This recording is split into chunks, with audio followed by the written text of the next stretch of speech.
Hi அஸ்ஸலாமு அலைக்கும். Welcome to my channel க்ரான் paradise. இன்றைக்கி நம்ம சேனலில் ரொம்ப ஹெல்த்தியான ஒரு டிஷ் தான் பார்க்க போகிறோம். ராகி சப்பாத்தி.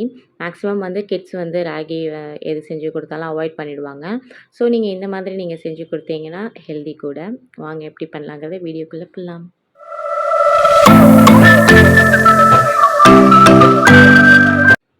2 கப் அளவுக்கு நான் வந்து ஆட்டா மாவு எடுத்துக்கிட்டேன். அதாவது நான் ஆஷீர்வாத் ஆட்டா மாவு தான் எடுத்திருக்கேன். அதுக்கப்புறம் 1½ கப் அளவுக்கு ராகி மாவு எடுத்திருக்கேன். இப்போ வந்து அது கூட தேவையான அளவு உப்பு சேர்த்து ஃபஸ்ட்டு வந்து நம்ம நல்லா வந்து மிக்ஸ் பண்ணி விட்டுக்கலாம் 2 மாவும் ஒன்றா கலக்கிறதுக்கு.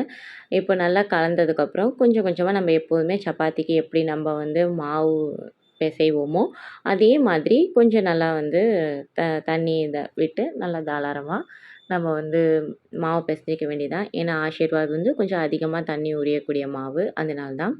இப்போ நல்லா சாஃப்டாக உங்களுக்கு ராகி நார்மலாக நீங்கள் சப்பாத்தி மாவு பிசைகிறத விட நீங்கள் ராகி மாவு சேர்த்து பிசையும் போது நல்லா சாஃப்டாக சீக்கிரமாக உங்களுக்கு செட் ஆகிடும்.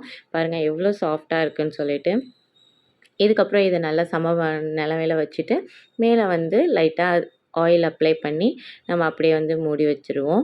இப்போ அதுக்கு ஆனியன் மசாலா தான் simple, very very simple onion masala தான் நம்ம இப்போ செய்ய போகிறோம்.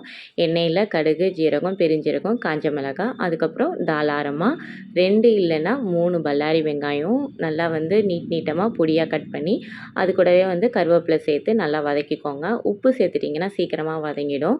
ஒரு கண்ணாடி பதம் வந்த அளவுக்கு நீங்கள் வந்து மஞ்சத்தூள் சேர்த்து நல்லா வந்து வதக்கி விட்டுக்கோங்க. இப்போ அது கூட நல்லா பழுத்த தக்காளி பெரிய சைஸாக இருந்தால் 1 இல்லைன்னா 2 அந்த மாதிரி கட்டமாக வந்து கட் பண்ணி நல்லா அதையும் வந்து நம்ம மிக்ஸ் பண்ணிக்கலாம்.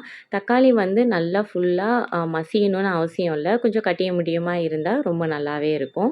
இப்போ இது கூட கொஞ்சம் பாதி அளவு தக்காளி வதங்கினதுக்கப்புறம் இப்போ வந்து தக்காளியும் வெங்காயமும் மூழ்கிற அளவுக்கு நம்ம வந்து தண்ணி ஊற்றி வச்சுக்கணும். தண்ணி ஊற்றி விட்டு இப்போ வந்து அடுப்பை வந்து சிம்மில் வச்சுட்டு மூடி வச்சிடலாம். நான் 2 உருளைக்கிழங்கு வந்து நல்லா வேக வச்சு தோல் உரிச்சிட்டு ஆறுனதுக்கப்புறம் நல்லா கட்டியும் முட்டியுமாக ஸ்மாஷ் பண்ணி வச்சுருக்கேன். அது கூடவே 2½ டேபிள் ஸ்பூன் அளவுக்கு கடலை மாவை கட்டி இல்லாமல் நல்லா வந்து கரைச்சி வச்சுருக்கேன். இப்போது ஓரளவுக்கு நல்லா வந்து தக்காளி வெங்காயம் வாசம் நம்மளுக்கு நல்லா அடிக்கும். அது கூடவே ஒரு பச்சை மிளகாய் சேர்த்து நம்ம மசிச்சு வச்ச உருளைக்கிழங்கையும் நம்ம வந்து நல்லா சேர்த்து கிளறி விட்டுருவோம். அதுக்கப்புறம் நம்ம கரைச்சி வச்சுருக்கிற நம்ம கடலை மாவையும் சேர்த்து நல்லா கிண்டி விட்டுட்டு அடுப்பு சிம்மில் வச்சுட்டு ஒரு 5 நிமிஷம் வந்து மூடி வச்சு கொதிக்க வச்சு எடுத்தால் சூப்பரான மசாலா ரெடி. ஃபைனல் ஸ்டேஜில் மல்லி இலை வந்து நம்ம வந்து தூவிக்கலாம். அடுத்தது இப்போ நார்மலாக சப்பாத்திக்கு வந்து நம்ம எப்படி உருண்டை பிடிச்சி நம்ம எப்படி சப்பாத்தி இதை வந்து வளர்ப்போமோ அதே மாதிரி வளர்த்துக்கலாம். ரொம்ப நல்லாயிருக்கும். ஃபுல் ராகி மாவில் வந்து நீங்கள் செய்கிறத விட இந்த மாதிரி நீங்கள் செய்யும்போது குழந்தைங்க விரும்பி சாப்பிடுவாங்க. அது மட்டும் இல்லாமல் ஃபுல் ராகி மாவில் நம்ம செய்யும்போது சில நேரத்தில் சாஃப்டாக வரும், சில நேரத்தில் கொஞ்சம் ஹார்டாகிடும். பட் நீங்கள் இந்த மாதிரி நீங்கள் செஞ்சு பாருங்கள். உங்களுக்கு வந்து நீங்கள் நார்மல் சப்பாத்தி மாவில் செய்கிற சப்பாத்தி மாதிரியே இருக்காது. ஃபுல் அண்ட் ஃபுல் உங்களுக்கு ராகி டேஸ்ட்டு தான் கொடுக்கும். அது மட்டும் இல்லாமல் இது டஸ்ட் பண்ணும்போது ராகி மாவு எடுத்துடாதீங்க, ரொம்ப ஹார்டாக போயிடும். நார்மலாக நம்ம வந்து சப்பாத்தி மாவுலேயே வந்து டஸ்ட் பண்ணி அழகாக வந்து ரொம்ப மொத்தமாகவும் இல்லாமல் ரொம்ப மெலிசாகவும் இல்லாமல் மீடியம் இதில் வச்சு நம்ம நல்லா வளர்த்து உங்களுக்கு வேணுங்கிற சைஸை ட்ரையாங்கிள் கூட நீங்கள் வந்து செஞ்சுக்கலாம். இந்த மாதிரி செஞ்சு நம்ம வந்து 2 பக்கமும் நல்லா வந்து எண்ணெய் இல்லைன்னா நெய் விட்டு அழகாக வந்து நம்ம எடுத்தோன்னா சூப்பரான சப்பாத்தி ரெடி. இல்லை உங்களுக்கு நல்லா ப்ளஃபியாக உங்களுக்கு வேணும் அப்படின்னு சொன்னால் எண்ணெய் ஊற்றாமல் நீங்கள் வந்து காட்டன் துணியில் தண்ணியை நனைச்சிட்டு அதை வந்து நீங்கள் மேலே மேலே வச்சு எடுத்திங்கன்னா நல்லா ப்ளஃபியாகவும். அன்றைக்கி வந்து நான் கொஞ்சம் சீக்கிரமாக செய்கிறதுனால அந்த மாதிரி செய்யாமல் டக்குன்னு நார்மல் சப்பாத்தி செய்கிற மாதிரி செஞ்சு எடுத்துட்டேன். இது கூடவே வந்து இந்த ஆனியன் மசாலா வச்சு சாப்பிட்டு பாருங்கள், வேறு லெவலில் இருக்கும்.